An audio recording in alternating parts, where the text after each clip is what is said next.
ভাইরে ভাই, ফেসবুক চালাইয়া কত ধরনের ভিডিও দেখা কত দেশের রান্না যে শিখছি। দেশের রান্না, বিদেশের রান্না, কত দেশের রান্না, কত রকমের রান্না, কত আইটেমের রান্না যে শিখছি, মানে তা খালি আপনারা কইয়া বুঝান যাইতো না, বুঝছেননি। আর যারা ফেসবুক চালায়, ইউটিউব চালায়, আমার মনে হয় হগলের একই সমস্যা আমার মতো। নতুন নতুন রান্ধন বাড়ন দেখুন যাওগা। আমি আবার আমার দেশের রান্ধনটা লই আইছি না আপনারা লেগে, আমি লই আইছি আমার দেশের ভাষাটা। আপনারা কুদুর কমেন্ট করে জানাইছেন এটা কোন জেলার ভাষা। যাইগে আপনারা লেগে আজকে যেটা লই আইছি এটা আমরা কুমিল্লার ভাষায় কয় কচুর ছড়া, আবার কেউ কয় ছড়া কচু। আর এটারে অন্যান্য দেশে কয় গাড়ি, কচুর মুখী। এটা নাকি উত্তরবঙ্গের মানুষের বিখ্যাত একটা খাবার। এই খাওয়াটা নাকি উত্তরবঙ্গের মানুষের নাকি একদম ঐতিহ্য ধরে রাখে। এটারে তারা নাকি মাছ দিয়ে রান্দা খায়, ডাইল খায়, এটা দিয়ে গরুর মাংস রান্দা খায়, মাংস রান্দা খায়, কত রকমের যে খায়। এটা যাক আমরা দেশে আবার গরুর মাংস দিইতান খায় না, আমরা দেশও খাই হইছে মাছ দিয়া, আবার কেউ খায় ডাইল রান্দা। আমি হইছে আজকে ছড়া কচু রানছি হইছে গিয়ে আপনার ইসা মাছ দিয়া।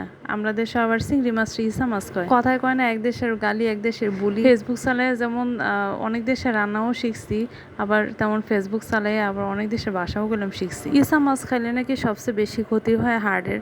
যাক আমরা হচ্ছে বাঙালি, আমরা ক্ষতি জানিও তো খাই। ওই যে বিড়ির প্যাকেটে যে লেখা থাকে সিগারেট খেলে ক্যান্সার হয়, এটা তো আমরা জানিও খাই। তো আর এটা তো হচ্ছে মাছ। মাছের মধ্যে মনে হয় বাঙালির 1 নম্বর আর 2 নম্বর হচ্ছে ইলিশ মাছ আর ইসা মাছ। এই মাছ নাকি বাঙালির আবেগ, ভালোবাসা সবই। আফারা ভাইয়ারা আবার কেউ কয় না যে আমার দেশের ভাষা খ্যাত। আসলে আমার জেলার ভাষা হচ্ছে আমার গর্ব।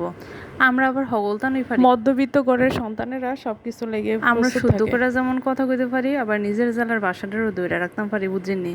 আমরা হইছি মধ্যবিত্ত পরিবারের মায়ের পেন। আমরা যেমন গাছতলায় ঘুমাইতে পারি, এমন 5 তলায় ঘুমাইতে পারি। আমরা স্টাইল করে যেমন স্মার্ট হয়ে চলতে পারি, ঠিক আমরা একটা সিরাতে না পরেও কাটাইতে পারি। মধ্যবিত্ত ঘরের সন্তানরার আত্মবিশ্বাস আর হইছে সাহস সম্পর্কে কারোর ধারণাই নেই। জায়গায় আপনারা লগে কথা কইতে কইতে তো আমি ওকে রাইন্দা সেরা লইছি। আর আপনারা যে যেখান থেকে দেখতেছেন এই ভিডিওটা, আপনারা গুলাম অবশ্যই জানাইবেন যে এটা হয়েছে ডাইল, মাছ আর মাংস ছাড়া আর কি কি উপায়ে খাওয়ান যায় এটারে। তো হগলিটি দেখে শুনে যদি ভালো লাগে তো আবার চেষ্টা করবো নি আরেকদিন রান্ধনে লেগে নতুন স্টাইলে। ও আপনারা আবার জিজ্ঞেতেন পারেন যে চিংড়ি মাছের পরে এটা আবার কিতা দিচ্ছেন। চিংড়ি মাছের পরে এটা দিচ্ছে আমের হোলি।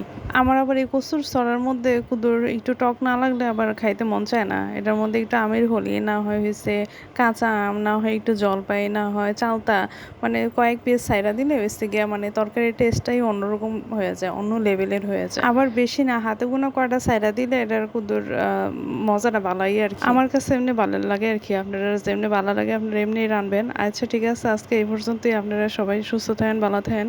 আল্লাহ হাফেজ।